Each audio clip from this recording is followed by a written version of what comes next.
Can you hold this? So I can hold my arm. You need my shoulder? Maybe. So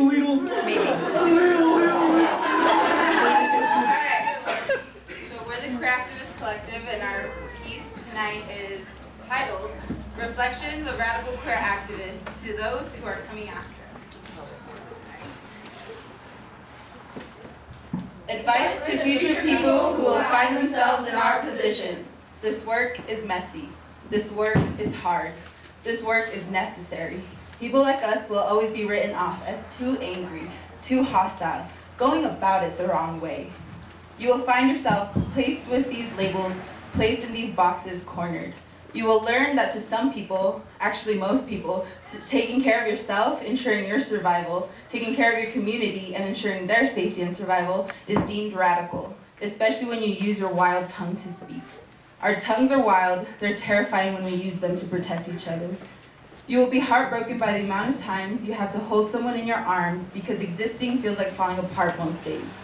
You will be heartbroken by the very real ways the culture works to divide and conquer. You will be heartbroken by the amount of times you step back and realize how deeply you have internalized the narrative that you are alone, that you are wrong, that you are bad, because you refuse to be silent, because you refuse to speak for and express yourself in a way they deem appropriate and respectable, digestible, and washed. You will hate the taste of martyrdom. We are not martyrs, we are revisionists. We are creators, we are culture shifters. We are stomping into the ground, leaving traces for those after us to track, to follow. We are shouting into voids, creating vast echoes for you to respond to, because we cannot do this alone. My approach to this work has changed drastically in the last several months. Before I approached this work from a place of rage, from a place of disenfranchisement. Lately, I've been grounding this work in trauma, because I'm tired of being speechless after my loved ones break down, making the worst sobbing noises you can imagine. Because I'm tired of telling my loved ones to take pictures of the violence they have endured. Document your bruised face. Document that hate etched onto your car window. Document, document, document. Because we have to prove the horrific violence our community goes through. Because they won't believe us. Because they get to hide behind a culture that gives them the power to write us off as deserving of this violence, deserving of shame, deserving of being outcasted. Outcasted because we are angry. Because our rage is not digestible. Because we aren't going about making change the right way, because there's apparently a right way to fight for your survival, for your family's safety. Lately, I've been grounding this work in trauma, because I'm tired of waking up in the middle of the night after nightmares of my loved ones violently dying, because I'm tired of always being on edge, fists intact, ready to fight, and I mean literally fucking fight for the life of my loved ones, because I'm tired, so tired of always expecting the worst when I hear, I have to tell you something. Are you in a good place to hear this right now? Lately, I've been grounding this work in trauma. And if you ever find yourself in the same place, remember to breathe. That resiliency can feel like a burden, but you have the strength of those around you. You have the wisdom and power of all our ancestors who fought the same exact fight. You have the presence and love of all of those we have lost in this battle, who we have lost to the same violence we are trying to name. You have their wisdom. You have a calling to create a world, a space, a moment that they so desperately needed and never found while they were with us. We honor our dead through this work. We honor their struggle. We honor their fight. We remember their resilience, and we shift and create space so that one day we can all make it out alive. Those who are coming after us. And violence coming after us with pain, coming after us through hate, all I have to say is, I will forgive you. And we will show you the power of community love and community strength. We will survive. We have love. Love that transcends all planes of existence. Love that translates through all space and time in every moment of history that's gone and yet to come.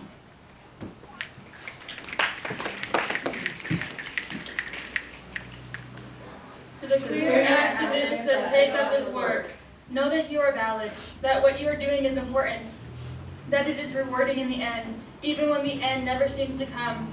Stand tall, even when your classes ridicule the exact ideas you fight for, when they talk about reverse racism existing, that immigrants need to leave but are not talking about themselves as we sit on native lands. The ignorance that is spewed that you are taking too liberal and radical approaches, that you should not be trying to start a revolution because our government is so great. to be the tokenized queer being forced to discuss why gay marriage was such a huge step forward, as you and your friends are not permitted to speak at a queer event. These ignorances and injustices vary throughout each of our experiences.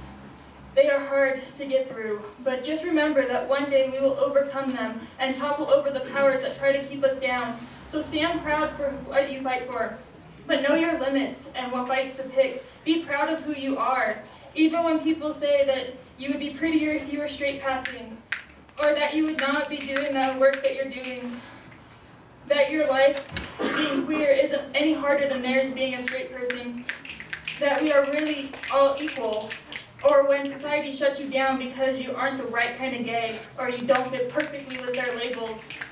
Know that you are beautiful just as you are, regardless of what they say. These people, and worse, will be there throughout your entire lives, will make you question your existence, question why you do what you do, but you are stronger than they are. Because even if you can't be a superhero right now, one day you will be. One day their hateful words won't be able to harm you anymore because you can do this no matter what they say.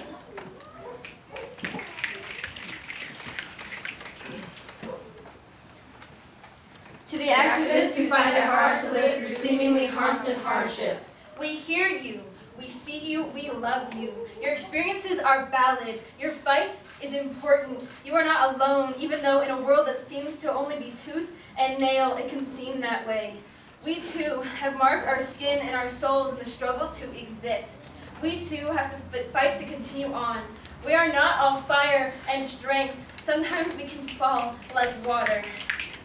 And sometimes the real strength comes from being like water, unrivaled in softness, but who can withstand a hurricane?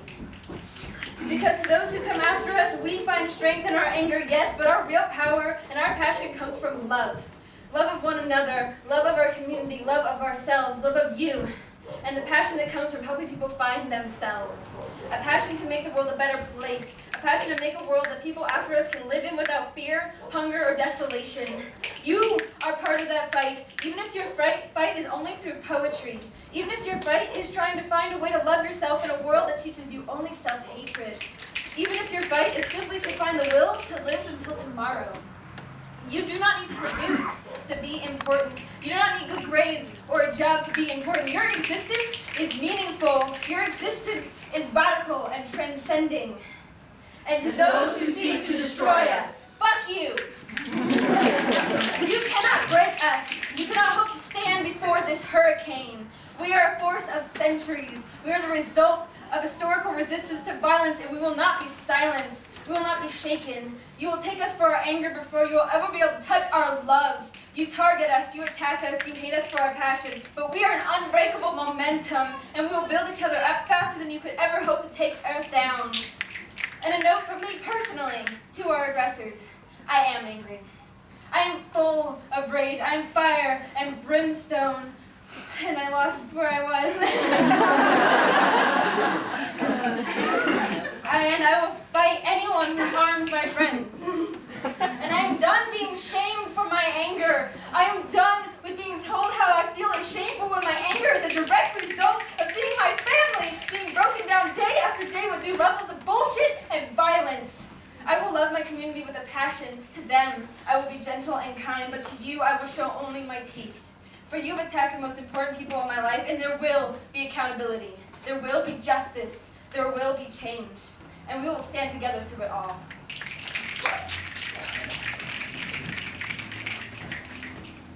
To the activists who are told that the fight that they are fighting will never be won, and to the ones that are told that they will never have the energy to go on, remember that they don't fucking want us here. And remember how powerful that is in itself. Remember the way that they look at you when they walk past you with their hate in their eyes. Remember the sound of their sucking of teeth of the words that you speak. Remember the feeling of trying to abolish your existence. Remember the taste of the stain in your mouth as you try to breathe through the filth that they create. Because what no one but people like us will tell you is that it's not up to them for our survival.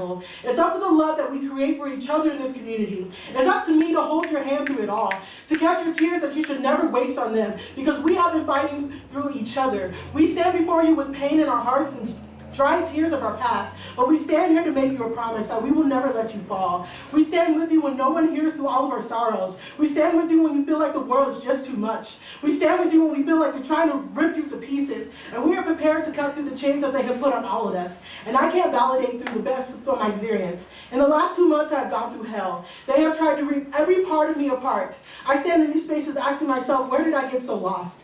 How did I let them take everything? They tried to take my agency, my chances for survival, my force, and my queer family. And the truth is, I've been fighting my whole life because apparently queer people speaking out about injustices to our identities ruin censorship events. And I have been continuously targeted by the university, and then they tell me that we need to strategize. And I refuse to settle with this hostile narrative, and so should you. Because let us get this clear. They don't have to fucking like us. We don't spit a rhetoric for your approval. They can spit in lies to make them sleep better at night. But no, until they pay our fucking bills and protect us in this space and give us the resources we need to survive, and for one time in their life value queer experiences, they don't have shit to say for us for an apology. But we owe nothing to ourselves but time.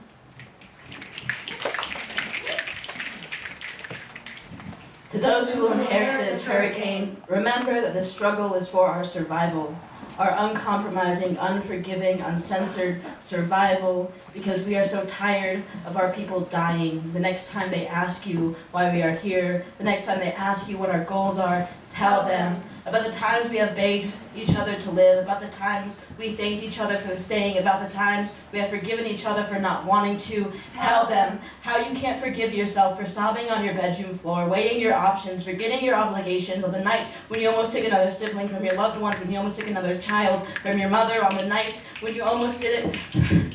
Force them to see your scars from all the nights when you lost your courage. To those who will follow, remember that they will be long nights, when the only rest you will find is in a cold, wet garage, when the only hope you will find is in shredded cardboard boxes, when the only peace you will find is in your own shaky, tired voice. The world will not forgive you for being so fragile in the face of brutality, for reminding it how much it hurts, for holding the mirror to their gaping imperfections. They will not forgive you for refusing to be sorry, refuse to apologize when they place their internalized hatred on you, refuse to take responsibility for the violence they enacted against you.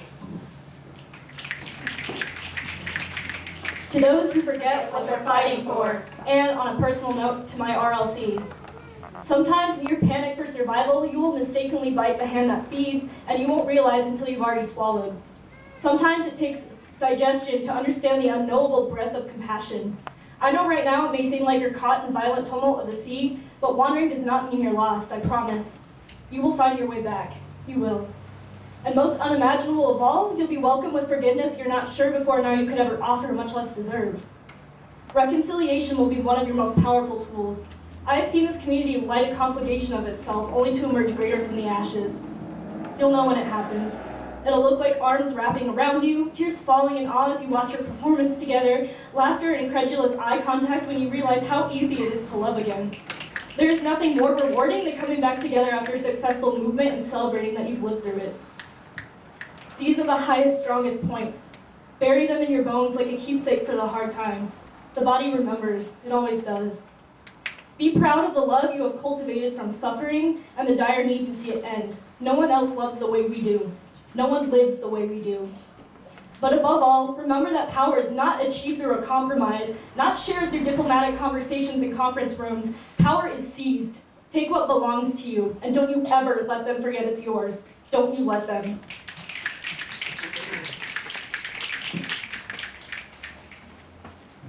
To those who are coming after us, you will call for the safety of queer students.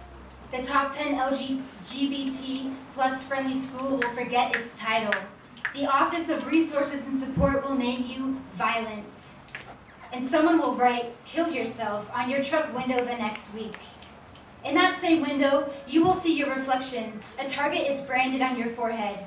You will cry for help and look toward campus resources, because you might do it. Kill yourself. You walk into a meeting with Student Life. They won't ask your name because they know who you are. You are violent. They will throw business cards at you. You will swallow your fears for their sake. And as you force them down, you will realize that you are asking for safety from the same people who put the target on your head.